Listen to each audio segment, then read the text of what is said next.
Muchas gracias. Bueno, cuando hablamos de atípico nos referimos a esto. Esto va a hablar básicamente de las bacterias atípicas, para no alargarnos más.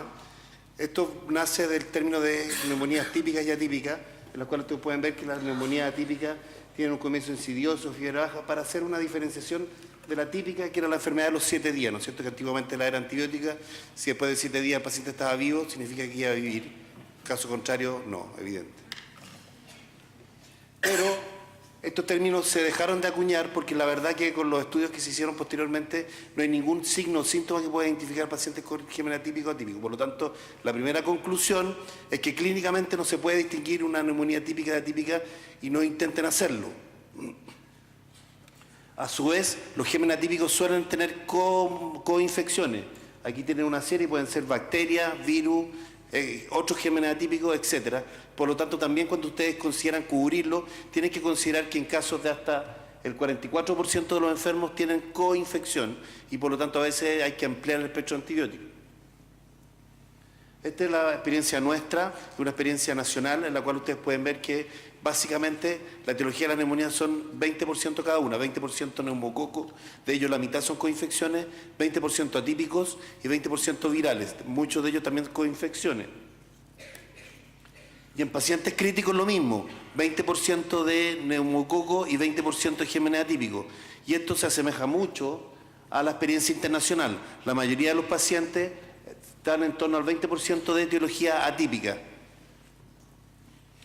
¿Cuándo tratarlo? Bueno, este es el punto que vamos a tocar en esta charla. En primer lugar, usted tiene que considerar que en Chile aproximadamente el 25% de los neumococos son resistentes a macrólido.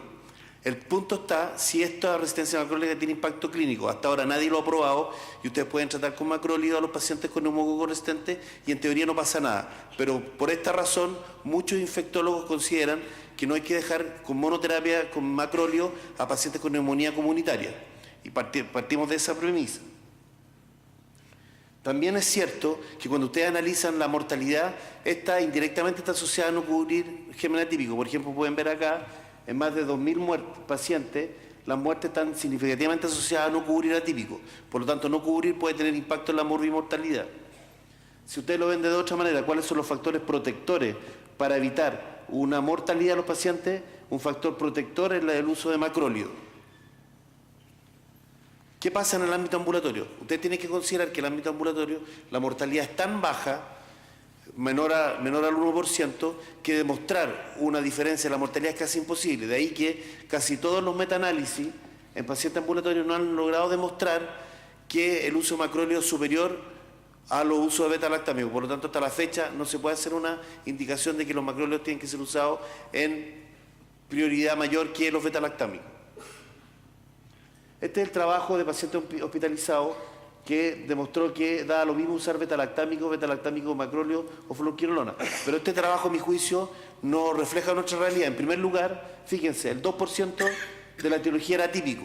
No es nuestra realidad, claramente. Y segundo, el 39% de los enfermos en algún momento de la rama de beta-lactámico recibió macrólido. Ya sea porque el médico tratante inicialmente partió con macróleo y después lo suspendieron, o porque el médico tratante en el transcurso de la evolución del paciente decidió agregarle macrólido.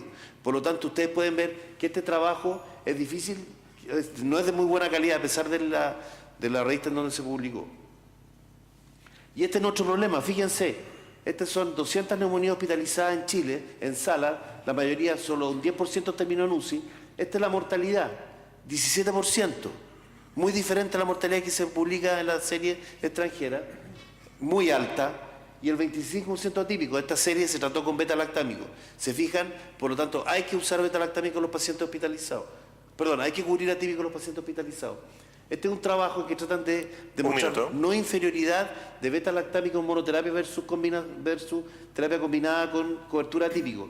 Y no lo logró demostrar, no alcanzó significancia estadística, y el reingreso del paciente de rehospitalización a los 30 días era mayor en el grupo beta-lactámico. Y asimismo, este trabajo, 5.000 pacientes, demostraron que todo paciente que se hospitalizaba con un CUR-65 mayor o igual a 2 debería recibir cobertura atípica porque si no aumentaba la mortalidad. Dicho esto, entonces, la cosa se despeja. Perdón, antes de eso, Y en pacientes críticos, pacientes intubados, es mejor usar macróleo que fluorquinolona. ¿De acuerdo? Por lo tanto, ¿cuáles son las conclusiones? En pacientes ambulatorios, la baja mortalidad de la neumonía permite no cubrir los gemelos atípicos, porque los pacientes no se van a morir. A lo mejor, y eso es discutible, van a tener una mayor morbilidad. Se ha visto en estudios retrospectivos que no cubrir los gemelos atípicos en pacientes ambulatorios aumenta el ausentismo escolar, el ausentismo laboral, pero no hay impacto en la mortalidad. Cobertura empírica para atípicos, idealmente macróleo, sobre todo mientras más grave el enfermo. Y en los pacientes hospitalizados, la terapia combinada o fluorquinolona monoterapia está justificada con curso 65 mayor o igual a 2, de acuerdo a los trabajos que les mostré, para decir, paciente con moderada gravedad a alta gravedad, siempre debe cubrirse los atípicos independiente del lugar donde esté. Y así creo que vamos a poder bajar la mortalidad altísima de nuestros pacientes hospitalizados en sala. Muchas gracias.